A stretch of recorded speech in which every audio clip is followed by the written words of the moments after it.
Partial funding for the operation of this channel is provided by the City of Oceanside. The content of the program and opinions expressed in PEG Access programs are the sole responsibility of the program producers.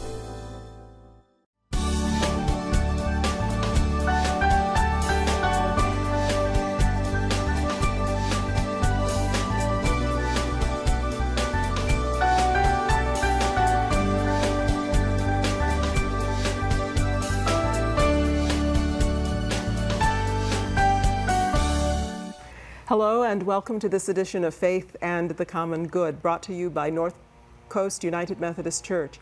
I am your host, Pastor Harris, and welcome to this conversation.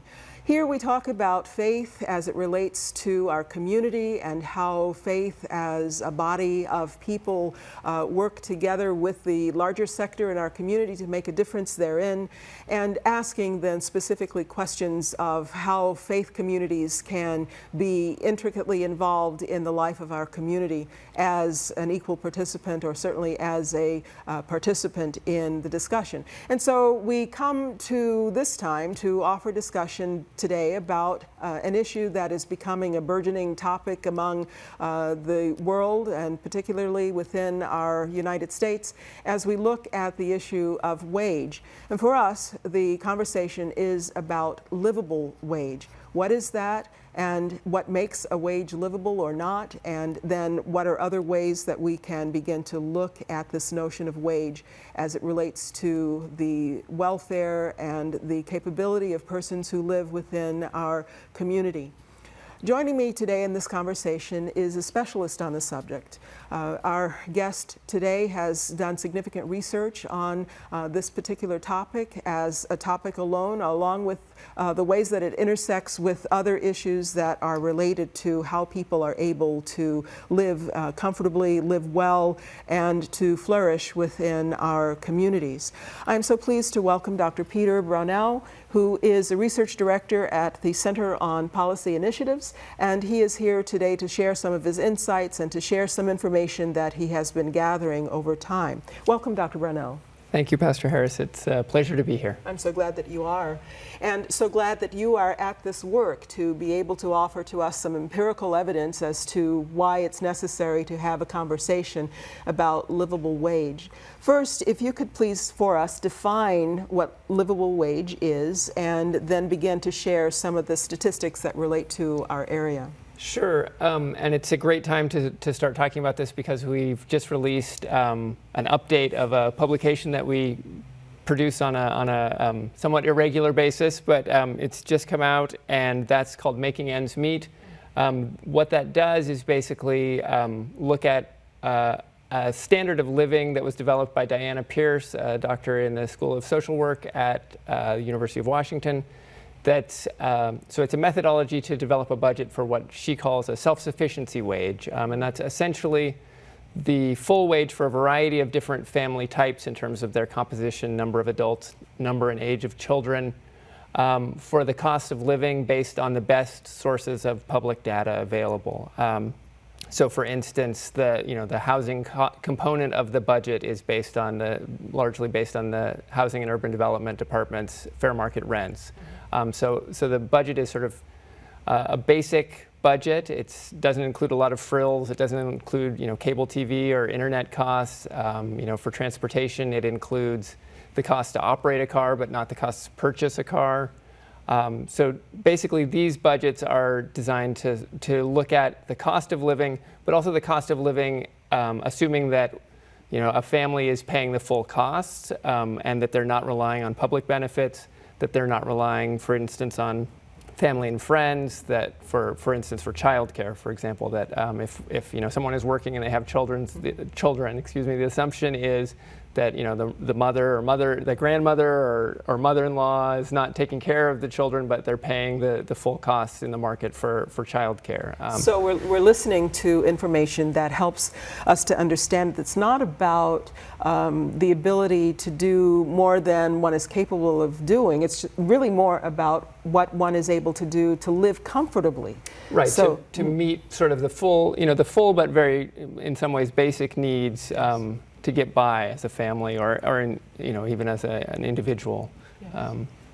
So we've just released these, and on our website, people can both look at the publication that we've just released, which kind of highlights households within the county that are above and below the budget standard, who is and isn't making it, and for instance, which industries they work in.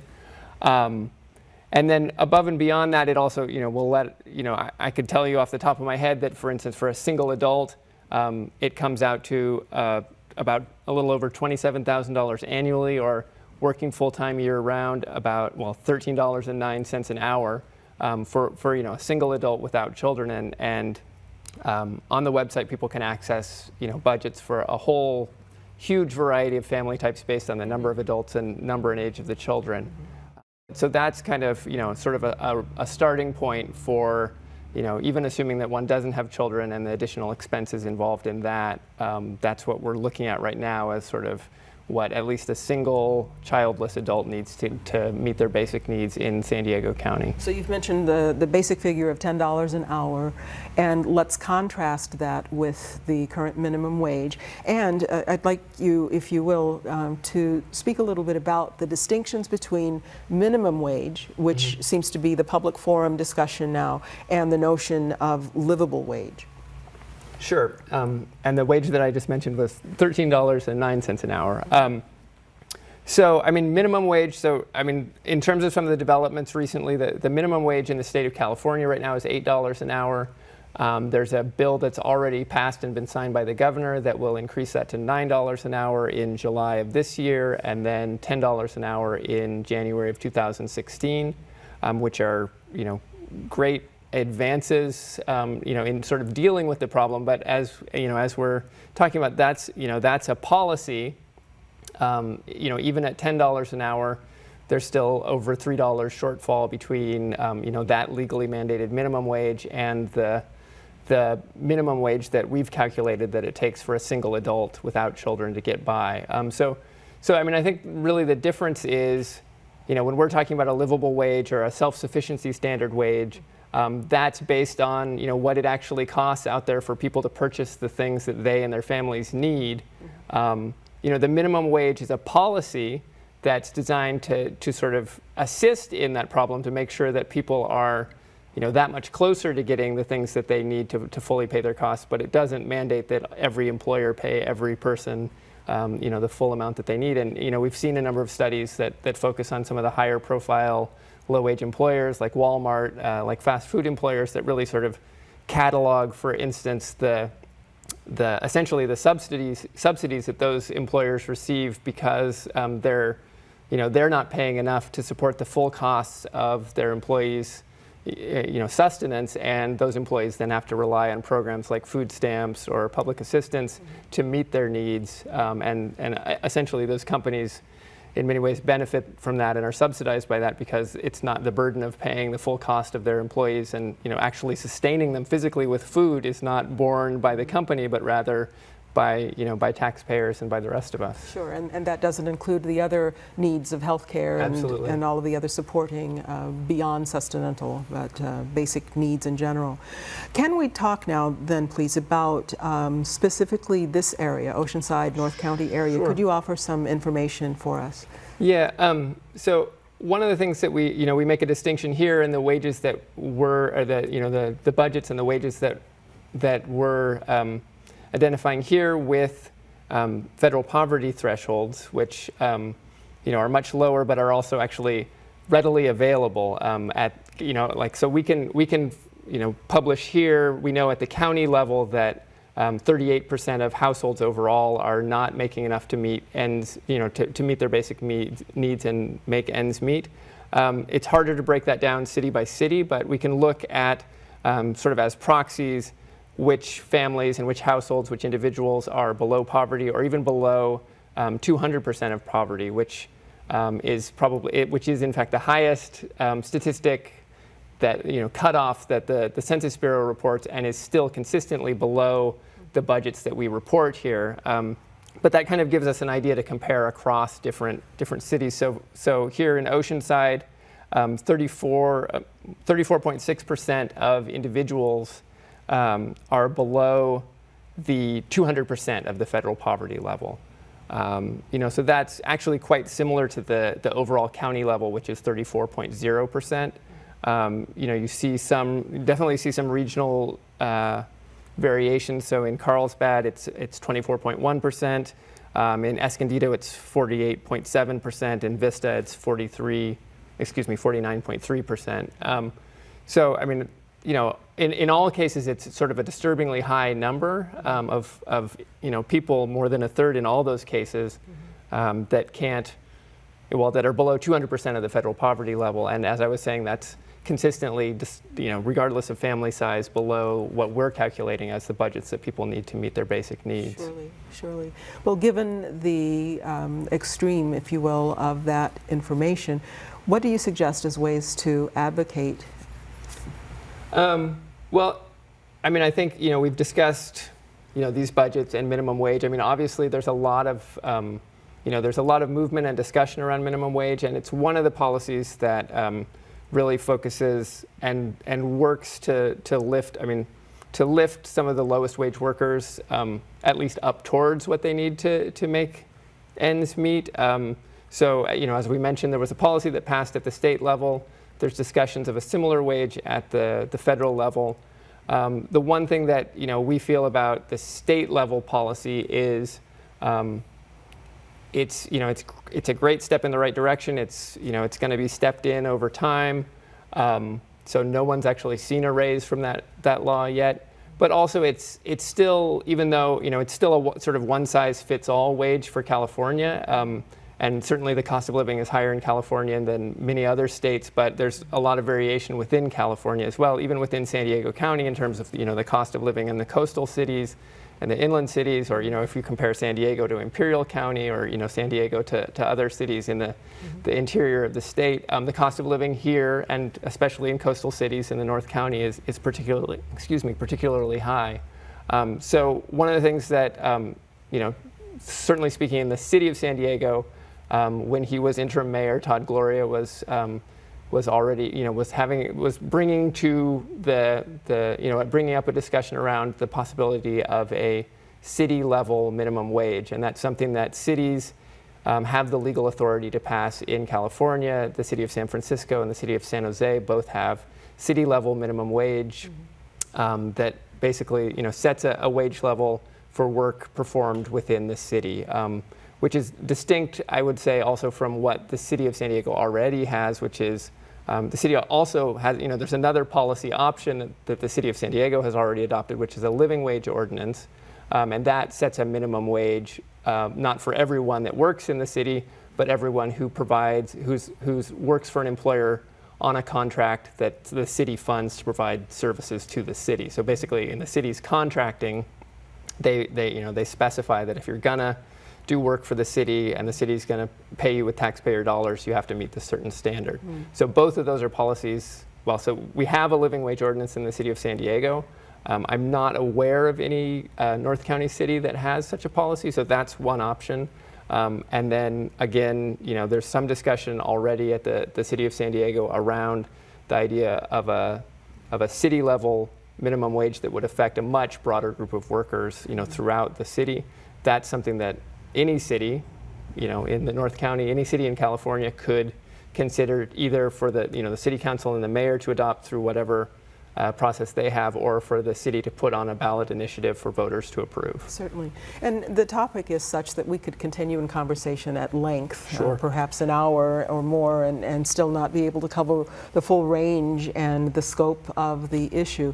So I want to thank you for sharing this day the information that you have been collecting, that lives with you and walks with you, and it's obvious that you're very passionate about it. And certainly we appreciate your passion and we appreciate your work. Thank you so much, Dr. Brownell. It's been my pleasure. We'll take a short break and we'll return shortly.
Underneath everything we are, underneath everything we do, we are all people, connected, interdependent, united.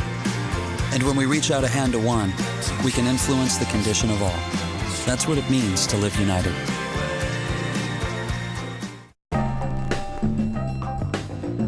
Looking for some cool threads, household items pop? Then come to Brother Benno's Mission Avenue Thrift Shop. You'll be looking good, and your generous donation will help Oceanside folks in their economic salvation. For directions and hours, call 439-1244 and check out Brother Benno's very cool thrift shop.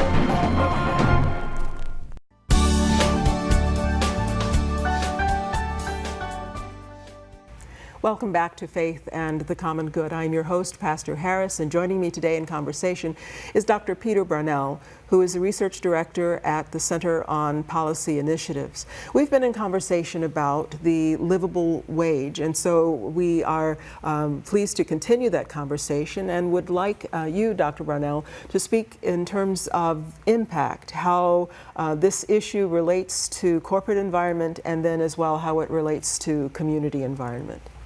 So one of the things that I would like to highlight is, when folks don't have, in terms of economic development and the regional economy, when low-wage workers don't have enough money to meet their basic needs, that means they're not spending as much in the local economy as they would if they were to earn a higher wage. And so that's one of the reasons why a policy like minimum wage can actually help grow the economy and create jobs, because low-wage workers typically, as we've said, they're not earning enough to start off with to meet their basic needs, and that means that if you put additional money in their pocket, they're going to have unmet needs that they're going to turn around and spend money in local grocery stores and local clothing stores, take their kids to the dentist in these kinds of ways, and that immediately putting more money in their pockets means that money gets recycled out into retailers, and they spend a lot of that money locally. What happens to it then is another question, but I think putting money into the pockets of low-wage workers is a great way to boost the regional economy. And it's interesting to look at the discussion, because it's not just mom and pop businesses that see things that way, but if you look at what companies like Walmart and Target are telling their shareholders, they've really identified that one of the limits on their growth is stagnant wages.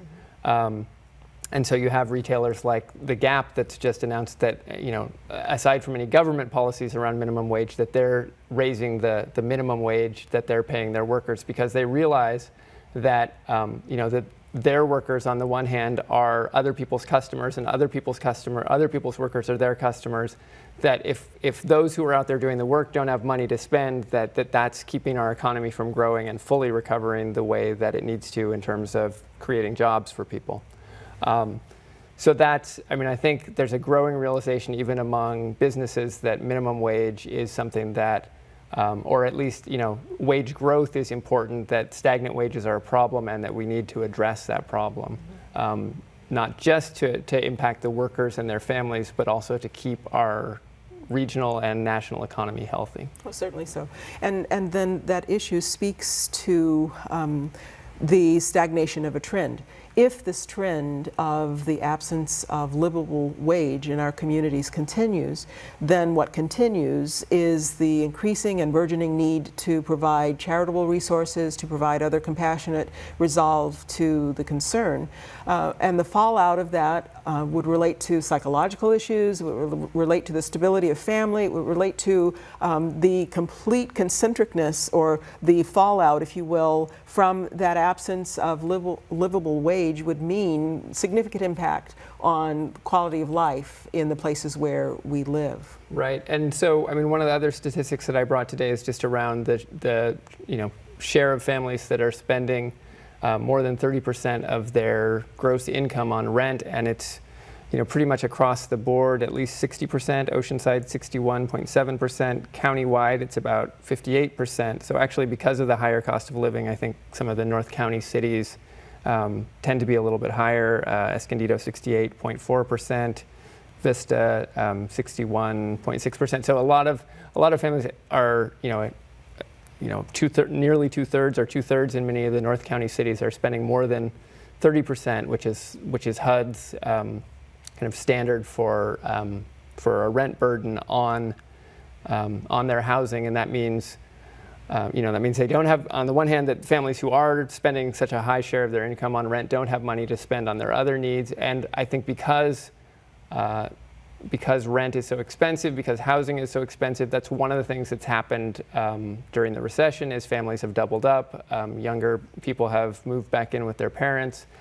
That creates, in many cases, some of the additional stresses that you're mentioning, and sort of a sense, I think, among young people of not really being able to make it on their own. Certainly, and I would say that if we look at beyond the understanding that this is an issue for those who live in dire poverty, or an issue for those who are in some way unable to either be educated or unable to function in society. The issue is beyond that. The issue is about young people who are leaving college without an opportunity to grow economically, as did their grandparents or perhaps great-grandparents before them.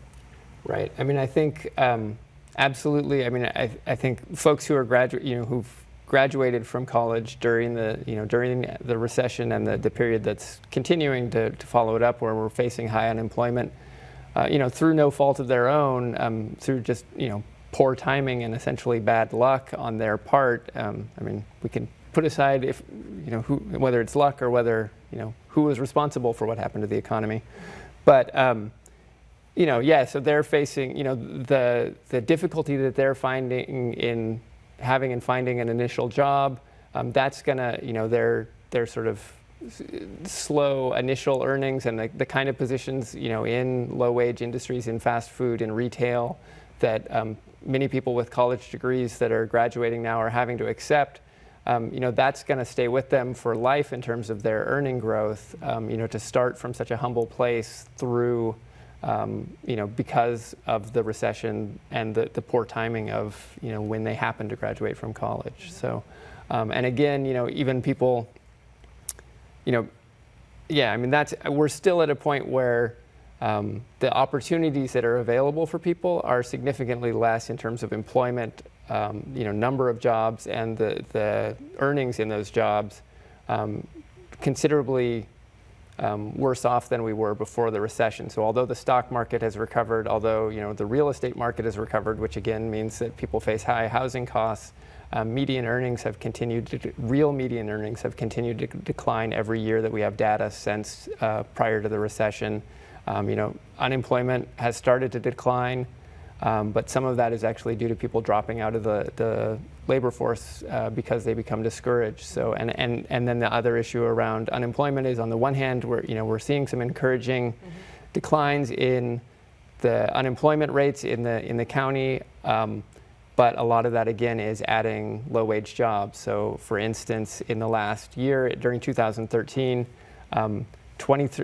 over 5,000 of the jobs that we added, about 23% of the total net jobs added in last year were restaurant jobs that were not at full-service restaurants. So essentially, most of those are fast food jobs, which is, kind of brings us back to this idea around, minimum wage as a policy, is because one of the things, we have a great tourism economy here in San Diego in terms of creating jobs, but those jobs don't always pay particularly well, and so. We need to raise the bar in terms of making sure that the jobs, so on the one hand, the jobs that we are creating or have created that don't pay enough for people to meet their basic needs, we need policies that help the folks who work in those jobs and their families earn enough to meet their basic needs.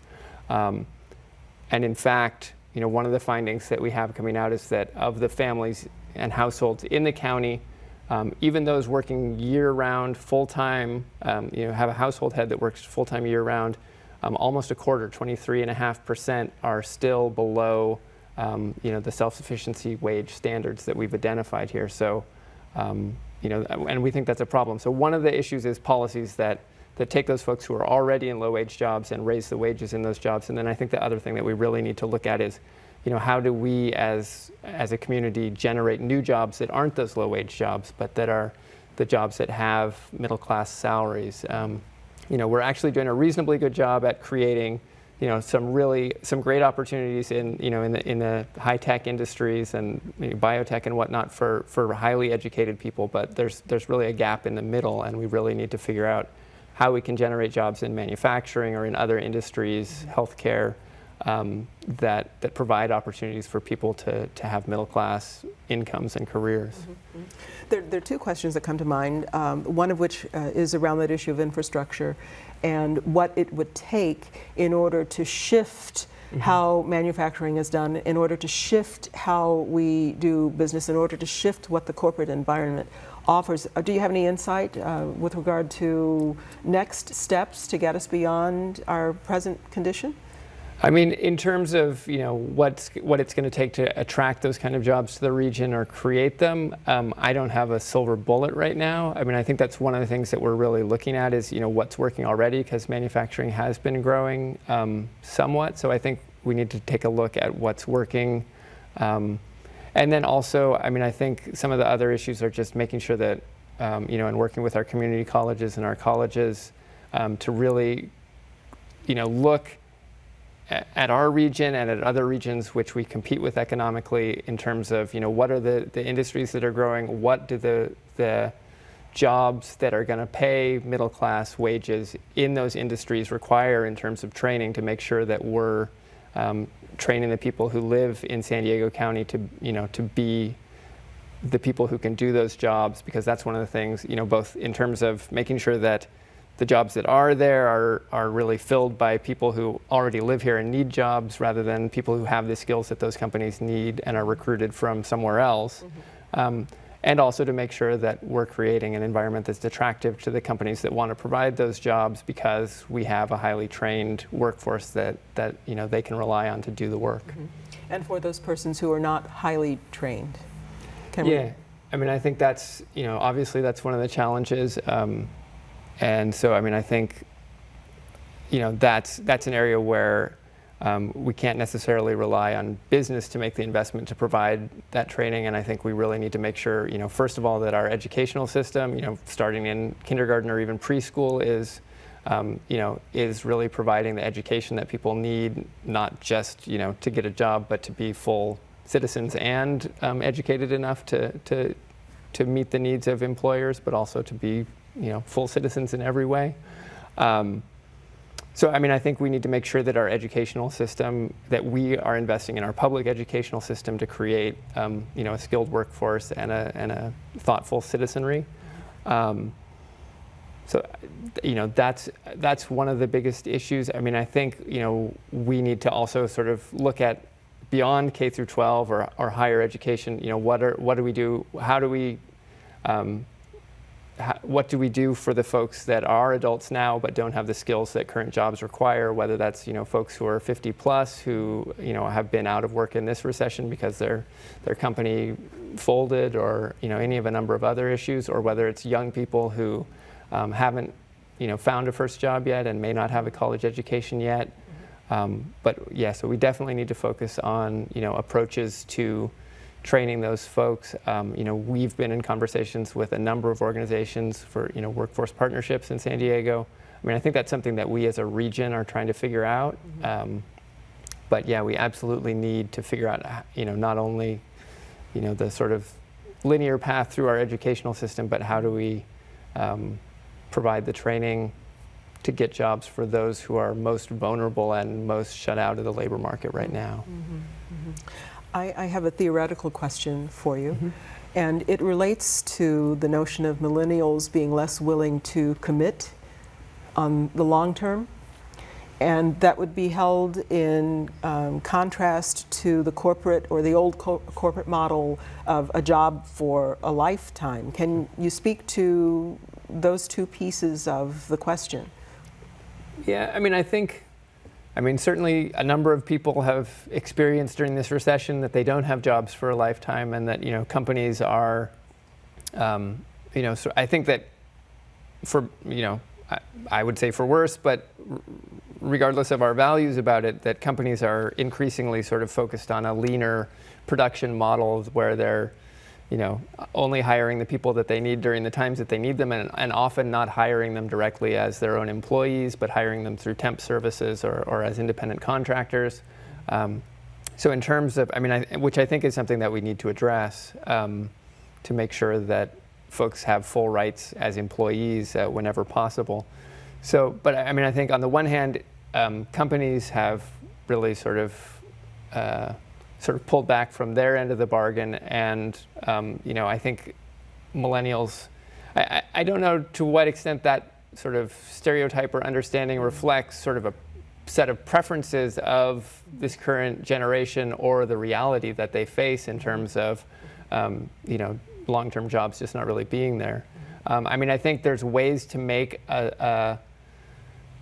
for instance, Holland has Holland's labor market tends to be much more sort of short-term jobs, and there's a lot of flexibility there, but because the basic benefits, healthcare, pension, and whatnot are all provided by the government, it sort of creates a situation where that both employees and companies have additional flexibility in terms of, if I take a 5-month stint to work on this, it doesn't mean that I'm not going to have healthcare when that job is over, and so there's sort of some additional flexibility that having that sort of basic, I don't even want to say safety net, but sort of guaranteed level of services that the government is providing to everyone makes it easier for both companies and workers to enter into more flexible arrangements and still have a productive workforce that's getting all its needs met.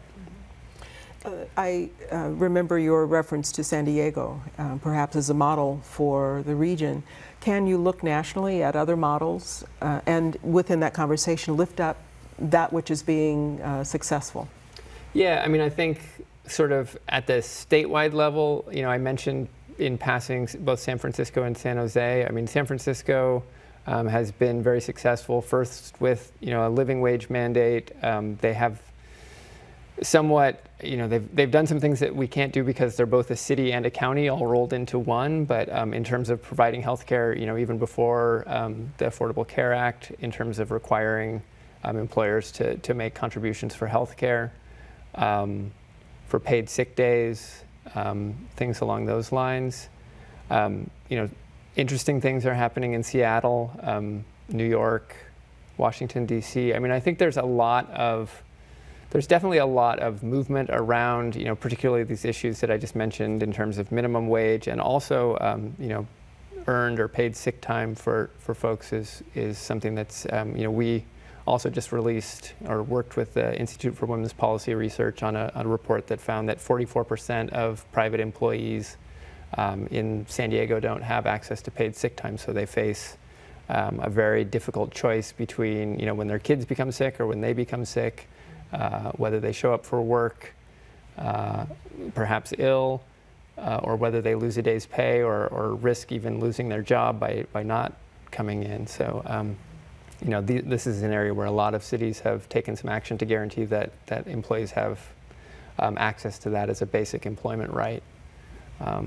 So, I think, there's definitely some models that we can look to, beyond the county, across the state and across the country in terms of policies that help us, on the one hand, meet the needs of workers and their families, and on the other hand, in the process, don't just, also help build the regional economy.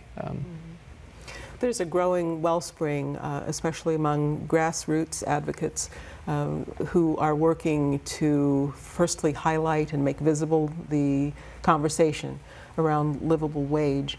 And we're so grateful that you are at work as a researcher and demographer to help us understand from an empirical basis that it's not just something to talk about, that the impact is real, and the significant ways in which the absence of a livable wage in our community will affect our community, not just a small group, but the entirety of our area. So thank you so much, Dr. Brownell, for being with us this day, and we look forward to additional conversation with you, and wish you well as you continue your work. Well, it's been my pleasure. Thank you. Thank you. We'll take another break, and we'll be back shortly. Please stay tuned.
take my hand and start a brand new day. And together as one we'll start to see some change. Underneath everything we are, underneath everything we do, we are all people, connected, interdependent, united. And when we reach out a hand to one, we can influence the condition of all. That's what it means to live united.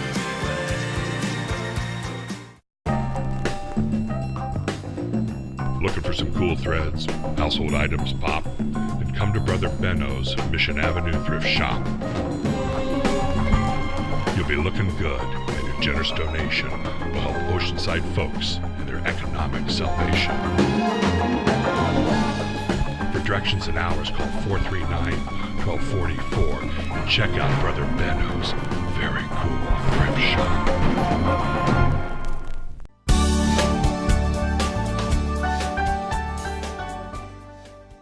Welcome back to Faith and the Common Good, brought to you by North Coast United Methodist Church. I'm your host, Pastor Harris. We've been in conversation about an issue that is seldom addressed. We talk around the issue of livable wage without really considering how to resolve it. And so we, in this moment, realize that there are persons working 2 and 3 jobs every day and are still unable to meet their basic needs. We are honored this afternoon to have conversation with Harold Cutler, who is the co-founder of Brother Benno's, a pillar in this community offering charitable service and loving service to those who are in need, regardless of what their need may be, but especially around the persons who find themselves working every day but are still unable to find their way to care for themselves in a complete way. You've heard empirical evidence about the need, and so now we'd like to talk about ways in which those needs are being addressed between the gap. Welcome, Harold. Thank you. We're so happy that you have stopped by and are willing to spend this time in conversation. And I must say again how honored I am to be able to spend this time with you. Yours is such a marvelous spirit of care and compassion, and that lives within you. It's in your eyes, and it's in every word that you say. And so we're so happy that you have come, especially on this program where we are talking about faith and the impact of faith in our lives and in our lives together as we are together in community. I'd like you, please, if you would, to begin to talk a little bit about what you're seeing. Having been at this work for quite a while here in the city of Oceanside, what are the differences that you are seeing in the needs that come forward? Well, one of the main differences is food. We not only serve a meal, but we give out food packs to those in need and the people on the minimum wage. And that has grown up to 2,500 food packs a month, which is about double what we were giving out just a few years ago. And they're all mainly families. We do have some elderly people that we do give food packs to, but it's mainly family with small children. And the husband is working, but he just can't make it. And so that's one of the biggest trends is in the food area, and that's our main mission. But we also give out rental assistance, and that is a real problem because, as your former guest said, the rents are quite high. And but we have to give it out very diligently because it's expensive, and unless a person is working and making, we can't do it. And also, we have a recovery program, and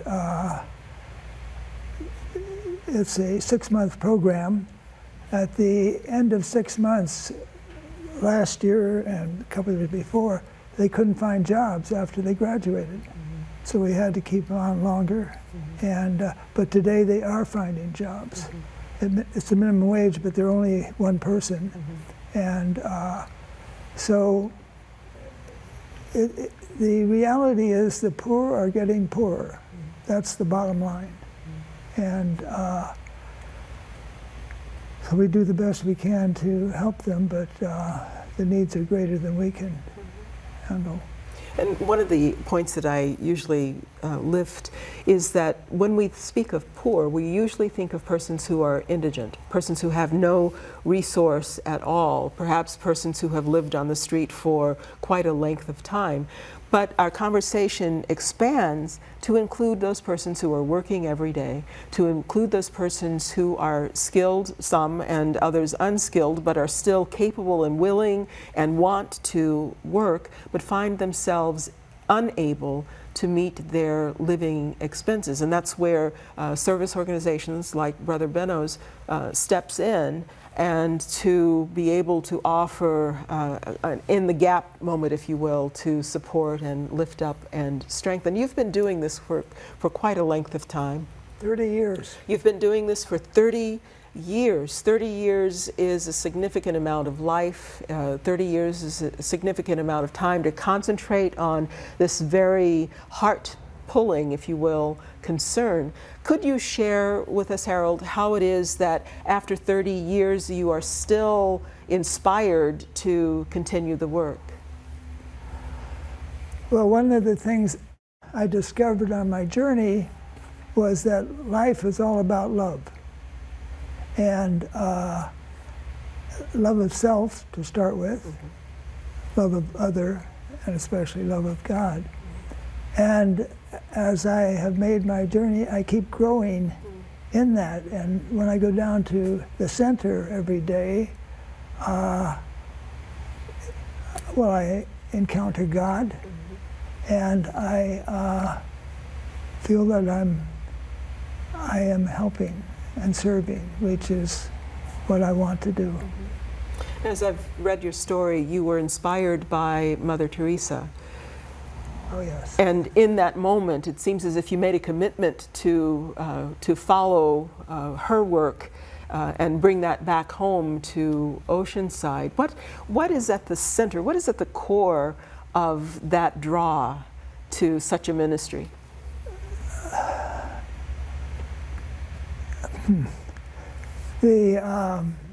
I could journey back to tell you how it got connected. And my parents put me in St. Matthew's Junior High School, and what I experienced with the nuns there, the sisters, was love. And I couldn't believe how they were dedicating their lives to educate me, but I fell in love with them. In fact, when my 8th grade teacher died, Sister Patricia, I was one of the pallbearers at her funeral because we had kept in touch. That's where I experienced, at the time I didn't know what it was, but they loved me, and they wanted to give me a good education. And so I just, I carried that with me when I graduated. And I just, eventually I wanted to have what they had. And so when I got out of the service, I decided to become a Catholic. And there was, at the junior high, there was a priest, Father O'Toole, and he used to get out and play football with us. I thought, man, he's a neat guy. So I decided to become a Catholic when I got out of the service. And in the back of my mind, I had the thought about becoming a priest. And I would get so far in a relationship and think about getting married, but then that would come up. And so I said, I can't get married till I try to see if I, and I went into seminary when I was about 28. and was there for 7.5 years on the retreat to become a deacon. And I had to realize my health wasn't good. I had extreme low blood sugar. And so, you know, I told the rector, I just have to take time out, because he said, well, take a year off and then we'll see where you're at. Well, I got home that night and my father had a heart attack in the middle of the night. I was the only one there to call the ambulance and get him to the hospital. So I said, well, I think God's telling me something, that he's got something other for me to do. So I did get married. And when my wife and I made a marriage encounter, it changed our lives. Because on that weekend, it was all about love. And I realized that it's not me and God, it's we and God. And so in 1976, we went to Philadelphia on the International Marriage Encounter Convention, which was out of this world. But Mother Teresa was coming to talk to the Eucharistic Congress the week after we were there. So I told my beloved wife, we have to stay over, I have to hear her talk, you know. And when I heard her, she was the person most like Christ that I had envisioned. And I said to myself, I want to do what she's doing. And so when we got back to Oceanside, I couldn't find any place to do it. But then I ran into Brother Benno, and our local saint. And I just knew that's what I wanted to do. So I volunteered there was one Good Samaritan, St. Jude's. And so I volunteered once a week doing counseling. And I couldn't believe the stories I heard. Man, it was unbelievable. But anyway, I said, and when I told my wife that I wanted to open a soup kitchen, she was not happy, because she expected us to do a lot of traveling when I retired. So we got the soup kitchen ready, and the first night we served 18 people, and 3 of them were our teenagers. And my wife, who came reluctantly, but she wanted to be my wife there at the grand opening, and she looks over at the line and she walks over and hugs the first guy in it, who almost fainted. And then when we got home that night, she says, you know, dear, I think that's what God wants me to do. And so she hugged every person that came in that line for 28 years. And me, I couldn't hug people, but now I'm a hugger, because she, you know, and I just feel that's what God wants me to do. He wants us to love. So what you're saying is that an encounter with one who was loving and gave for you a clear sense of who Christ was, Right. enabled you then to grow in your own desire, in your own understanding of yourself as a follower of Christ, and then move from that just knowing with your head, but feeling with your heart, and with that knowing and feeling combined, move into places of service that have continued for 30 years. And what else? You're also saying that it is love that is at the center of everything that you offer, everything that you speak, everything that you do. And certainly love is one of those tenets or those beliefs for faithful persons, for communities of faith, that becomes that guiding principle for all that is done. So in response to persons who struggle because of not having enough money to live on, the antidote to that is offering love. And then with love, the soup, and with the soup, the attention, with the attention, the ability for them to experience a place of human dignity again.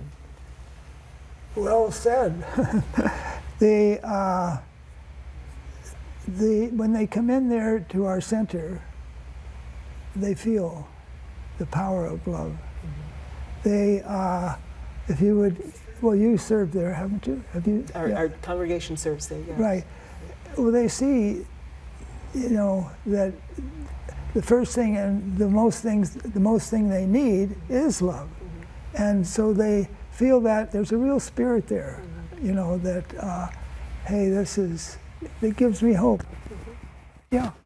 But it's a love that's practical. It's a love that is responding to the need, because you can't really speak with people in ways that eyes can meet and smiles can be shared until there is the willingness to be vulnerable with one another, and until there is that awareness that I'm human and you are human as well, and it is the we that make together in this moment a place where we can share and be in conversation with one another.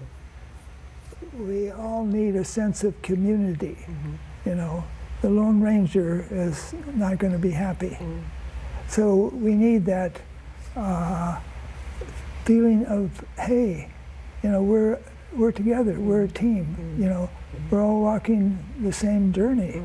And, but that's what they're starving for. You know, they need food, but they're starving to be loved and to share their lives. There's so much conversation that leads us to categorize people as us and them, or those over there and us over here, but through service that takes care of the need that is unmet because there isn't enough money in the household. Even among persons who are working every day, you can still find a place of dignity at Brother Benno's through the love that you've offered there. Would you mind sharing a story, what you have seen over the, or perhaps even a recent story, of someone who's come in the category that we're talking about now, persons who are working but just not enough to make ends meet, and how you have seen the difference in them as they've come through the services that you've offered?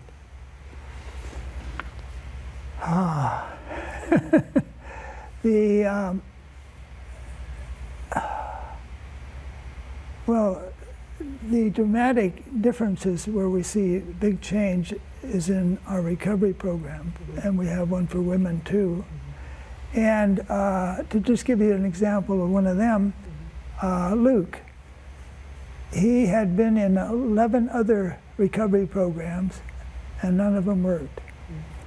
When he came into ours, he came out of prison again, and he decided that he's coming into our program, but he's going to concentrate on service and serving others in need. And he developed on Fridays, he developed a little ministry where he'd go to a big nursing home and talk to the guys, you know, and he planted a little garden, and every Friday, that was his service. And it finally translated that service into, hey, you know, I can help others. I mean, I know I need help, but I can help others, and that'll help me, and it did. And it turned out he is a cabinet maker, and had made good money in the past, but he was with us for an extended period because he felt he needed more, and he just did well, and so he graduated and is doing well. And in my 30 years, you know, we've helped many people, but the greatest joy that I feel is when someone gets a new life, and that's what happens in recovery. If they work the program and keep going to meetings after they graduate. that's my greatest joy to see. I mean, it's like a miracle. You know, they were lost, and now they're found. And what also happens is that when persons find themselves in a financial lapse, because our culture says that you have to have this much money or that much money, or you have to own this or be this, or whatever the case may be, there again is that place of dignity that comes in service. Oh, yeah. And you offer not only an opportunity to be supported when in need, but also an opportunity for them to become those who support. And so it becomes less of a cycle that spirals downward and more that begins to help shift one's self-understanding and one's own sense of capability, and then one's own ability to move beyond whatever their present circumstance may be. We've been talking about the issue of livable wage, but it's an intricate connection between being able to take care of oneself, both financially as well as spiritually. And what you've done is combine the two so that there is a place of financial viability that may eventually come. And as it comes, there is a strengthening of the mind and the heart and the body and the spirit that enables them to take the next step forward. And all of that is encircled around that basic value of faith that we call love. And so we can say, in summary, that it is love that makes a difference in our communities. Absolutely. Yes. Absolutely. Yes. Well, thank you so much, Harold, for joining us today, and we look forward to continuing conversation with you. I'd just love to sit at your feet for a few minutes and take party to your overall experiences of life, to learn from you and to grow as I hear your heart spoken aloud. Thank you for sharing your life. Well, thank you for inviting me, and I really enjoyed talking with you because you are a lovely person. Well, thank you very much. And a lover. I am indeed. I am indeed. Well, we've come to the end of this episode of Faith and the Common Good, and we thank you for joining us today. Our guests have been Dr. Peter Brownell of the Center on Policy Initiatives, and Harold Cutler, who is the co-founder of Brother Benno's, a staple in the Oceanside community. We invite you to join us again as our episode next month continues in dialogue, Faith and the Common Good. How can faith communities join other sectors of our community so that together we are improving the quality of life where we are? Thank you for joining us, and tune in again.